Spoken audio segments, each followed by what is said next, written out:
Howdy, this is Ranger, Minneapolis-based correspondent. Over the 4th of July weekend, I had the privilege of visiting Six Flags Great America and checking out their brand new roller coaster, the Wrath of Rakshasa. This ride opened to the public on May 31st. The Wrath of Rakshasa is themed after a mythical demon-like creature, and this is explained by some signage in the queue line. It's not much of a theme, but it does fit well with the adjacent demon roller coaster. This area is located by the entrance to the Southwest Territory part of the park and by the Rock Lobster. This new plaza doesn't have any shade, so it tends to get very hot. Considering Demon and Rakshasa have a common theme, I think there's potential to make an on-brand scare zone here in the fall. But back to the ride, the Wrath of Rakshasa is marketed as the world's steepest dive coaster. That may not be a meaningful record, but those extra few degrees on the first drop create some serious airtime. I haven't been a fan of the bulky lap bar restraints on the newer dive coasters, but Rakshasa's drop is steep enough to defeat this problem in my book. For reference, I've ridden 9 out of 13 dive coasters that are located in either North America or Europe. The most notable miss on that list would be Yukon Striker at Canada's Wonderland. The view from the top of Rakshasa is only bested by the one on Valraven at Cedar Point. Here you are right on top of Max Force and Demon, with Viper and Raging Bull staring right at you. You get to enjoy this view for several seconds as well, because the train freezes at the top of the hill before the big drop. The drop is the highlight of the ride, and the effect is amplified if you can get a front row seat, particularly one on the edge. The positive G's at the bottom are quite strong, and remind me of the first drop on Millennium Force. The rest of the layout is compact and features 5 inversions. The opener is an immolment followed by a dive loop. These feel standard for a ride of this type and size. Just when you start to feel comfortable, Rakshasa throws 3 surprising intense rolls at you, one right after the other. First is the 0G roll, which merges directly into a downward helix. The transition is so seamless that it can be considered one element.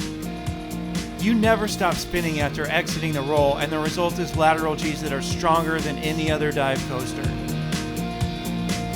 There's no break here either, just continued intensity as Rakshasa delivers 2 more rolls with extremely forceful turnarounds in between. A quick lateral transition then sets up the finishing helix, which has unmatched power among dive coasters. This is my favorite dive coaster right now. But Ranger, that's some pretty serious recency bias there. I know. But Rakshasa produces so much force and has such great pacing through the back half of the ride. If you think the initial drop is all that matters, or you only like airtime, then you probably won't like this over Yukon Striker or Griffin. But that extra 6 degrees on the dive mostly shuts that gap down in my mind. The intensity and uniqueness of the elements on Rakshasa give it the belt, at least for right now. I got about 8 laps on this ride, and I feel like the edge seats are considerably rougher and more forceful than the middle seats. So if you feel like Rakshasa is rough, move toward the center. If you want more intensity, move toward the edge.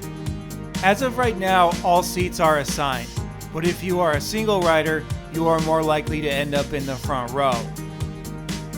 The station has a pretty cool system which features moving bins for loose articles. You place your stuff inside of them, and then the bins go over the train to the exit platform and meet you there when you get off the ride.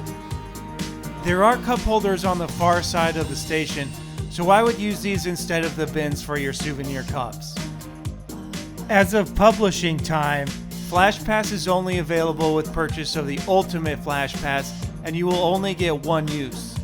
Six Flags member entitlements are not available, and single-use Flash Passes are not sold as of right now. This is likely to change, but it may not happen until 2026. If you've ridden this ride, I'd be interested to hear your thoughts and whether you agree with me or not. Particularly on my perception that the outside edge seats are noticeably bumpier than the middle seats.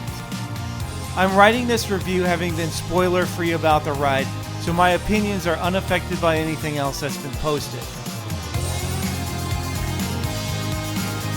Thank you for watching this review of The Wrath of Rakshasa. I will catch you next time. This is Ranger signing off from Six Flags Great America.